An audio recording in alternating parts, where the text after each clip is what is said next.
Okay guys, these are definitely a fan favorite, my primitive country pumpkin bowl fillers. Let me share how I do mine, and maybe you'll pick up a tip or two. Okay, here are the supplies I used: some burlap, some homespun fabric, some cinnamon sticks, Mod Podge, some black as well as some white paint, some stuffing, and some sisal twine. Okay, this is a great project to use up some of your scraps. I just had this piece of 6-inch burlap left from a recent project.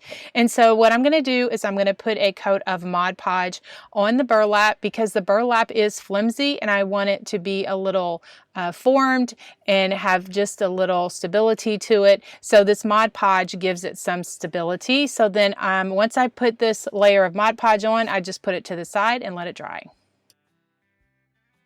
Okay, to make the pumpkin, I am just going to kind of eyeball it and just kind of make a pumpkin. But if you're not comfortable with that, you can make something like a pattern out of cardstock, or you can print something off online for a pattern that you like. But pumpkins come in all different shapes and sizes, so this is great to use up your scraps and just kind of not stress over it and just, let your scissors do the work. Anyway, so I'm just evening up everything, and then I'm going to take my scissors and I'm just going to cut off around, just round the edges and just make a pumpkin.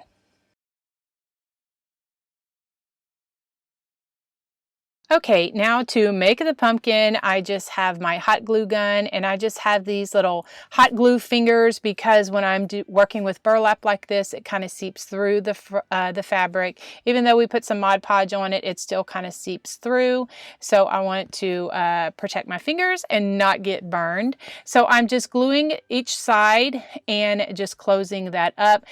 I left a hole at the top because that is where I'm going to insert the stuffing. Now I am going to paint my pumpkins. I just have a flat paintbrush that I dip half of the brush in black paint, the other half in water, and then I blend it on that paper towel. And then I just run it over the edges, and then I just give it some little lines like for the ridges of the pumpkin, flip it over, and then do the other side. Now, then I go on to insert the filling or the stuffing in the pumpkin, but honestly, I really should have splattered it because I like the splattered country look. I had a comment one time that a lady left me and said that doesn't look good.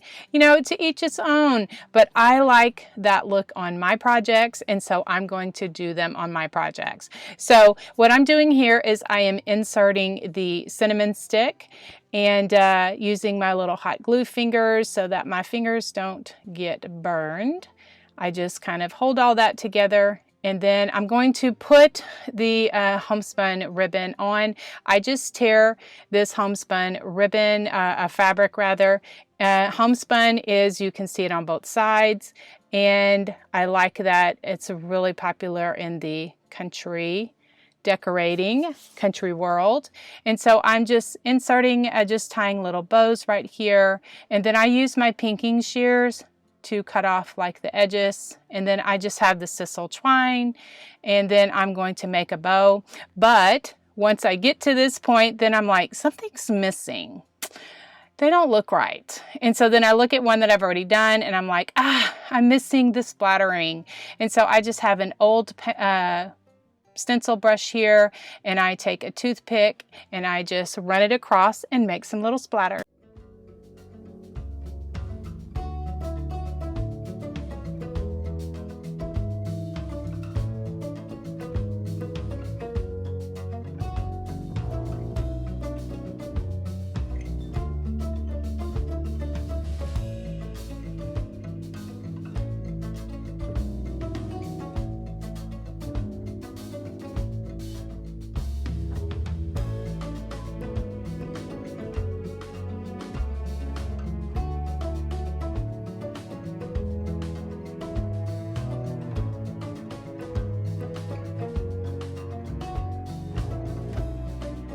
Definitely be still my heart. These are burlap pumpkin bowl fillers are definitely a favorite.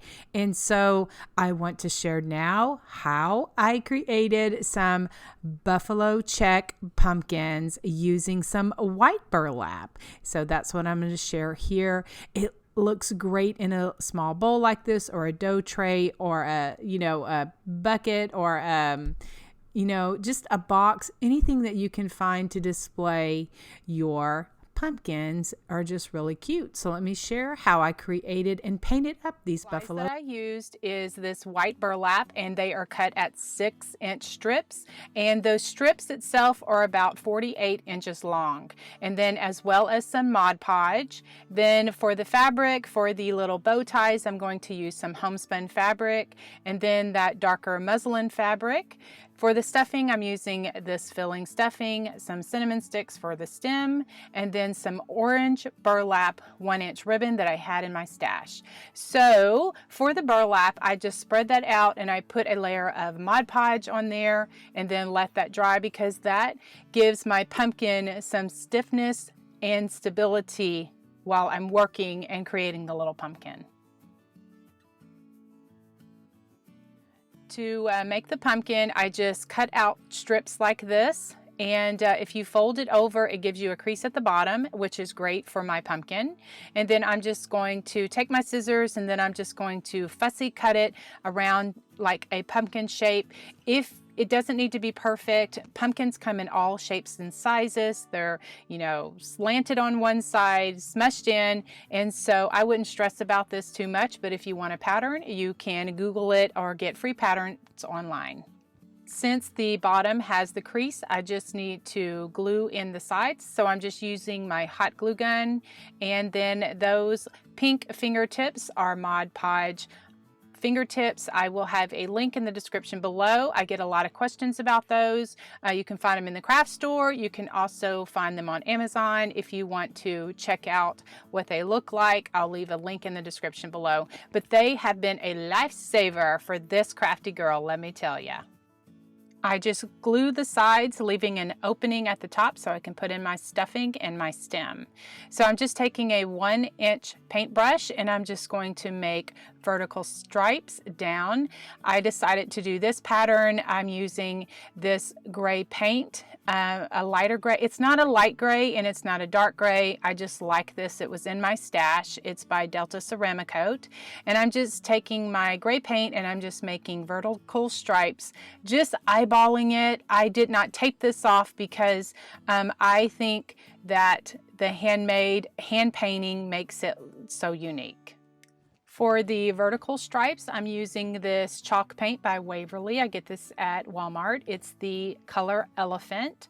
So I'm just taking my 1-inch brush and just going across horizontal, and then I just kind of eyeball that again and make some more stripes.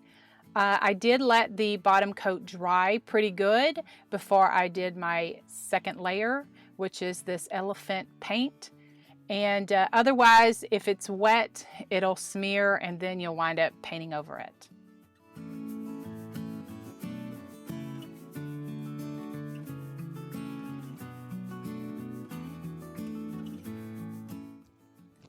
So I have a little bit of control of where I put my black. I'm using a 1/2-inch paintbrush, and I'm just going to color in all of the squares where the lighter and the darker gray paint meet.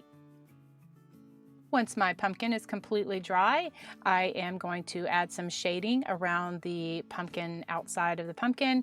So I just have some black paint. I dip half of my brush in paint, half in clean water, and then I have a paper towel that I put that to the side and I blend on that. And then I just run it across my pumpkin or my project and just gives it a little bit of dimension. And then I also am giving some little ripples of the pumpkin.